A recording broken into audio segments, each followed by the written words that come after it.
Збройні сили України вичерпують власні запаси снарядів не пізніше червня, а можливо і раніше. Так вважають спецслужби Німеччини. Про це передає видання «Шпігель».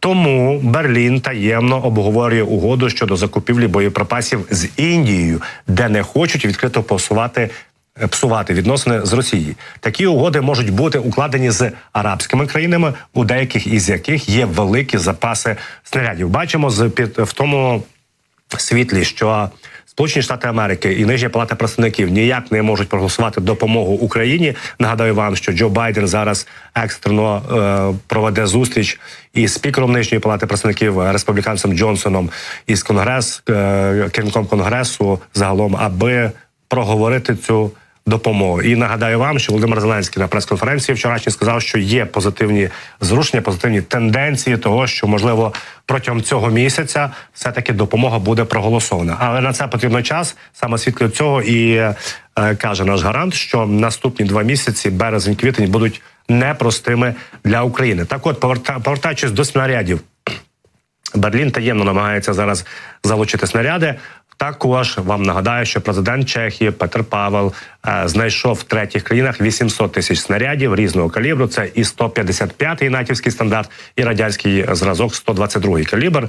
122-го більше, звісно, але питання в тому, що треба на них кошти знайти, і начебто кошти вже готові виділити певні країни Європейського Союзу у розмірі 1,5 мільярда доларів. Ну і також нагадаю вам, що Британія погодилася і надала допомогу в цьому році на конкретну хорошу суму надати боєприпаси Україні. І плюс ще 170 тисяч снарядів. Борель в екстреному порядку, це керівник дипломатичної місії ЄС, в розмові з Кулебою, нашим міністром закордонних справ, повідомив, що 170 тисяч снарядів вони мають протягом місяця надати. Шукають виходи. Нагадаю вам так, що 1 мільйон снарядів, які нам обіцяли, 30% лише прийшло. Після цього було пообіцяно 1 мільйон дронів. Будемо чекати на цих 1 мільйон дронів. Це тут жодної якоїсь нотки сарказму, лише фактаж і лише констатація того, що є насправді, що обіцяють, а що проходить. Ну і знову ж таки нагадаю, що Володимир Зеленський нагадував вчора, що 4 бригади не були задіяні в контрнаступальних діях, при тому, що просто не було чим воювати. Бо західні партнери казали одне, а на ділі не доходила західна техніка. Більше про те, що відбуватиметься на фронті в 2024 році, який потенціал в росіян на східних напрямках, на важких східних напрямках. Тобто весь наш фронт важкий, але ми розуміємо, що активізація ворога є саме в районі Авдіївки, Бахмуту і Вугледару. З нами на зв'язку Микола Маломуж, генерал армії, екс-керівник служби зовнішньої розвідки. Пане Миколо, вітаю! Слава Україні! Вітаю, героям слава.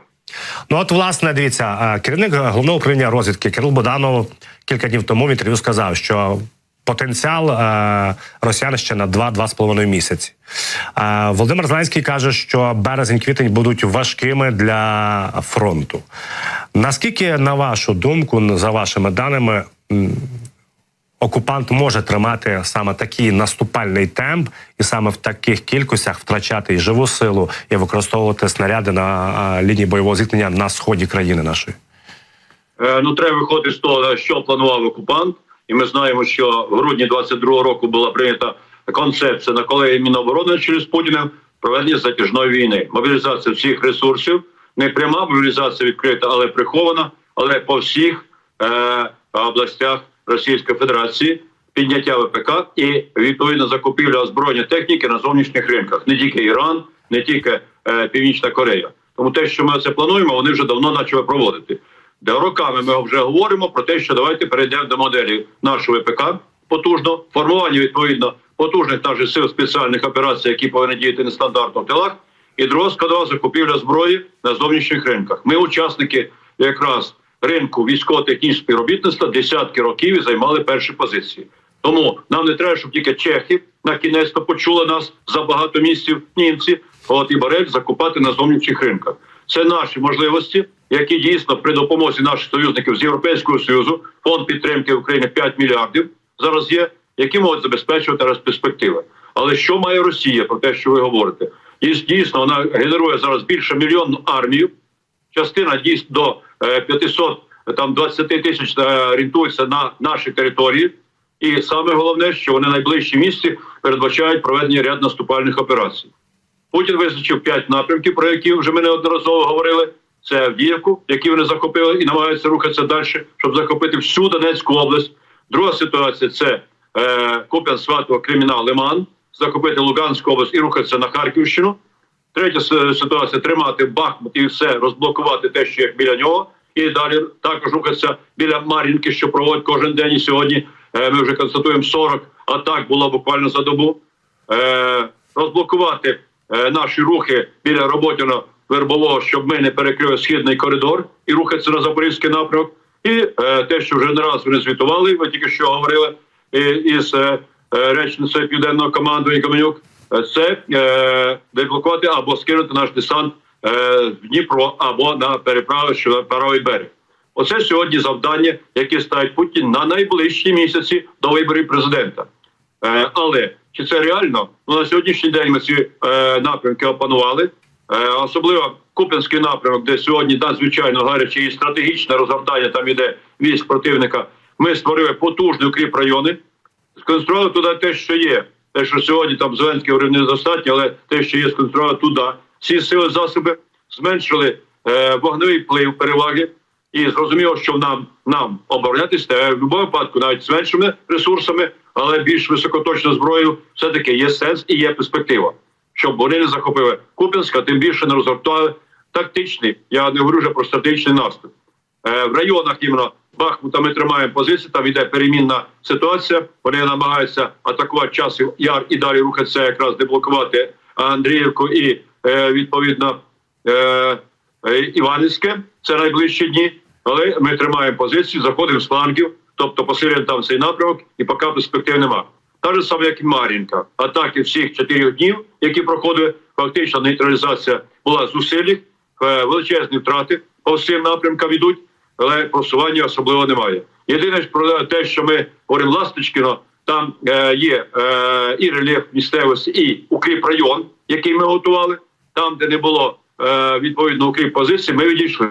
Там тільки почали деякі там бійці і командири сказали, там окопи були на півметра. Просто їх далі не розвивали. Все розбудували далі, в інших регіонах. І Ласточкино на окраїнах тримаємо позиції і, зрозуміло, там вже більш потужні можливості щодо недопущення руху ворога. Так же саме, як і на Роботіно. Кидають нові сили вороги, ми відбиваємо, вони знов заскакують на околиці Роботіно, ми знов проводимо контратаки і знищуємо резерви. Ну і по півдню ворогу не вдалося скинути наш десант, який знаходився якраз на лівому березі, і те, що вже не раз звітували про те, що захоплено Шойгу навіть, але ми навіть провели ряд атак на навчальний центр, де нейтралізували групу, якраз яка повинна висаджуватися там і, відповідно, діяти в районі Кринок проти нашого десанту. Тобто зараз ситуація більш-менш стабільна, але дуже напружена, в деяких секторах критична. Засоби для цього все-таки підтягуються. Я прямо скажу, що нема таких 500 000 там або 1 000 000 боєприпасів, але підтягуються десятки, сотні тисяч. Буквально ряд країн Європи передали своїх особистих запасів, декілька сот матеріалів різних. Це і артилерійські снаряди, ракетні системи, мінометні системи, боєприпаси звичайні, які потрібно. Тобто триматись критично ще можна і можна далі. Тепер друга ситуація відносно перспектив 2-3 місяців. Це ж з нашої оцінки, подачі президент говорить про те, що критичні ці місяці. Тому що цей перехідний період. На кінець ми переходимо до поетапного вирішення тих питань, які стоять перед обороною. Це в першу чергу те, що озвучив Сирський, який прийшов тільки, а перед цим Залужний вже заявляв, зміна стратегії ведення війни. Від активної оборони і нанесення ударів в окремих секторах по противнику, де він не очікує, до підготовки розгортання сил і засобів для наступальних операцій на літо-осінь 2024 року. Для цього, зрозуміло, треба нове стратегічне планування, підготовка сил і засобів, нові мобілізаційні ресурси, які сьогодні готуються з різних структур, проводиться ревізія військових. У нас більше 1 мільйона мобілізованих, 350, як говорили наші командуючі, тільки на фронті. З другого боку, це другий ешелон, це військово-воєнізоване формування і силовий блок, який має частково провести мобілізацію. Це ще один швидкий ресурс. Люди за зброєю навчені і заточені на оборону. Третій формат – це ті люди, які будуть призиватися цільово під конкретні програми. І саме основне тепер, а що ж буде забезпечувати те, що говорить 4 бригади не озброєні. Зброя, як правило, є. Це стрілецька зброя. Автомати, кулемети, гранатомети. Ця зброя є і для цих 4 бригад. Якщо ж там хтось їх не оформив, не озброїв, значить вина військових. Я прямо скажу. Ми отримали перший день, 24-го в Києві, автомати, кулемети, всі тут рядом, в Києві. Сотні тисяч. Тому озброїти 3-4 бригади от таким способом можна, щоб захищатись хоча б у укріпрайонах. Це перша ситуація від кого? А від тих груп, які наступають там невеликими групами, великими групами, як їх нищити? Та нищити, відповідно, стрілецькою зброєю, якщо немає іншої. Краще, зрозуміло, артилерії, ракетними системами, танками. Тобто є все-таки перспектива утримати позиції.